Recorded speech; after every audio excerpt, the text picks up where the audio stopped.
If you've ever wondered how English was born, or where the first stories of courage and faith came from, then stay with me till the end, because this journey will take you back more than 1,500 years, to the age that shaped not just a language, but a civilization. This was the Anglo-Saxon period, a time when England was being born through blood, belief, and words. From battles and brotherhood to faith and fate, this age gave us the first voice of English literature. Long before Shakespeare's poetry touched hearts, before Chaucer's pilgrims began their tales, there was a world where courage was the only light in the darkness, a world of wandering warriors, humble monks, and poets who sang not for fame, but for memory. A world that built the foundation of the English we speak today. Welcome to Language and Literature Explained, where every story of the past becomes a lesson for today, and where learning English becomes a journey through history, courage, and inspiration. The Anglo-Saxon period, the birth of English literature, and the spirit of courage. Part 1. The Beginning.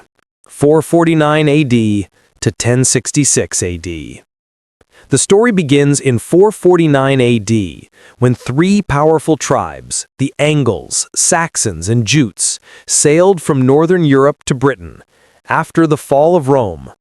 They came as warriors, but they stayed as founders, building kingdoms like Kent, Wessex, Mercia, and Northumbria. Their language, Old English, became the very root of modern English. For more than 6 centuries, until 1066 AD, the Anglo-Saxon spirit ruled Britain, until it fell to William the Conqueror in the Battle of Hastings. Yet even after defeat, their legacy continued, in the words, values, and faith of a nation. Part 2. Features of the Anglo-Saxon Age. The Anglo-Saxon world was defined by its strength, simplicity, and soul. Here are the key features that shaped their literature and lives. Heroic ideal. The perfect man was a brave warrior, loyal to his lord, and willing to die for honor and fame. Kinship and loyalty. The bond between a leader and his warriors, called komitas, was sacred. Loyalty was the highest virtue. Oral tradition. Poems and songs were performed by scopes, storytellers who kept history alive with their voices. Paganism and Christianity. Early Anglo-Saxons believed in fate or weird, but after St. Augustine's arrival in 597 AD, Christianity brought new hope and faith. This blending of old and new beliefs created a unique spiritual beauty in their writings. Old English language. Their language was rich in rhythm and imagery, using kennings like battle sweat for blood or whale road for the sea. Monastic learning. Monasteries became the heart of knowledge, where monks copied books, translated Latin texts, and wrote the first English prose.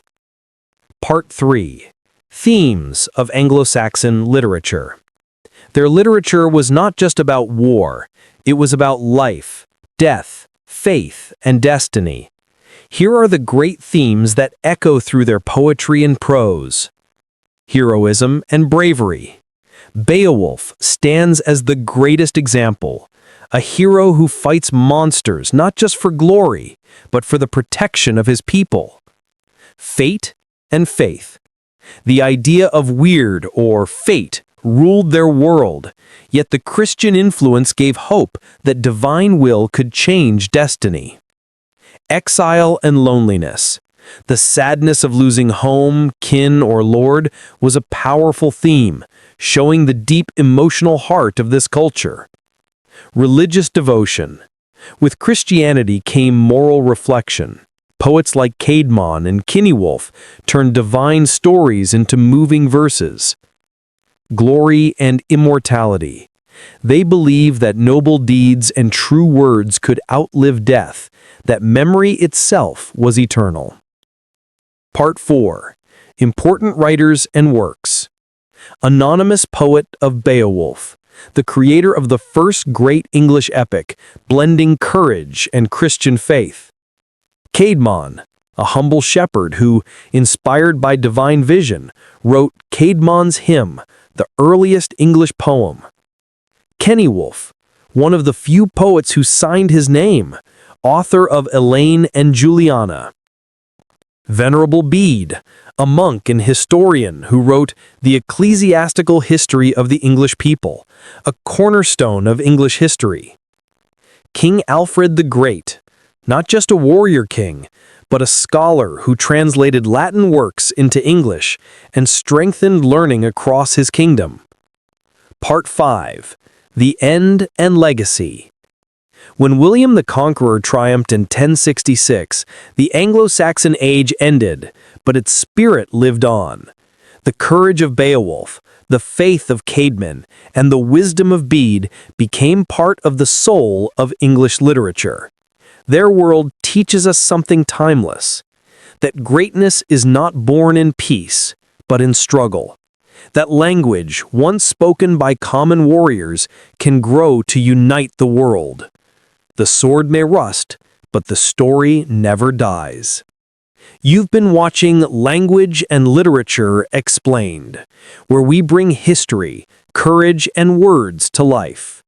If you found this journey inspiring, don't forget to like, share, and subscribe. Because every story of the past carries a lesson for today, and every word you learn brings you closer to the heart of English itself.